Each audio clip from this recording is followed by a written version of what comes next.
আসসালামু আলাইকুম। জাতীয় দৈনিক সংবাদ দিগন্ত পত্রিকার মাল্টিমিডিয়ার সংবাদের সাথে আছি আমি ফারজানা ইসলাম মধু। শিরোনাম: ক্রিস 4-এ 3 চরিত্রের হৃতিক উন্মাদনা তুঙ্গে। এবার বিস্তারিত। 2003 সালে মুক্তি পেয়েছিল কোই মিল গায়া। সিনেমাটি শুধু ছোটদের মধ্যে নয়, সমানভাবে জনপ্রিয় ছিল বড়দের মাঝেও। জাদু নামের ভিন দেশের প্রাণীটির যেন প্রেমে পড়ে গিয়েছিলেন সিনেমাপ্রেমী দর্শকরা। এই সিনেমাটিতে অসাধারণ অভিনয় করে রাতারাতি দর্শকদের মন জয় করে নিয়েছিলেন বলিউড অভিনেতা হৃতিক রোশন। এরপরই দ্বিতীয় কিস্তি মুক্তি পায় 2006 সালে। প্রথম পর্ব মুক্তির 3 বছর পরেই তৃতীয় কিস্তি মুক্তি পায় 2013 সালে। মাঝের ব্যবধান অনেকটাই বেশি। তবে এবার মুক্তি পাওয়ার পালা চতুর্থ কিস্তির। এবার পরিচালকও ভিন্ন। এর আগে প্রথম পরিচালনার দায়িত্বে ছিলেন হৃতিক রোশনের বাবা রাকেশ রোশন, কিন্তু এবার সেই দায়িত্ব তিনি ছেলেকে দিলেন।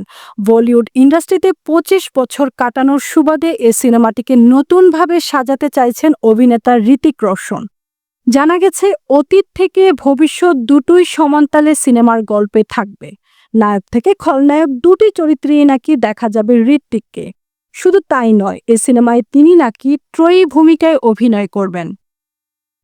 ক্রিস 4 সিনেমায় পরিচালক হওয়ার পাশাপাশি হৃতিক থাকবেন ক্রিয়েটিভ ডিরেক্টরের ভূমিকাতেও। এতদিন শুধু অভিনেতা হিসেবে মানুষের মন জয় করেছেন হৃতিক, এবার পালা পরিচালনার। ক্রিস 4 সিনেমার হাত ধরে পরিচালনায় আত্মপ্রকাশ করতে চলেছেন তিনি। ক্রিস ফ্র্যাঞ্চাইজির চতুর্থ এ পর্বে আরও থাকবে বেশ কিছু চমক। অভিনেতার সঙ্গে সেই একই দায়িত্ব শেয়ার করে নেবে যশরাজ ফিল্ম স্টুডিও। জানা গেছে, চতুর্থ কিস্তিতে অভিনয় করতে পারেন প্রীতি জিন্টা, প্রিয়াঙ্কা চোপড়া এবং রেখা। অর্থাৎ প্রথম থেকে যারা এই ফ্র্যাঞ্চাইজির সঙ্গে যুক্ত ছিলেন তারাও আছেন চতুর্থ পর্বে। থাকতে পারেন নোরা ফাতেহি ও বিবেক ওবেরয়।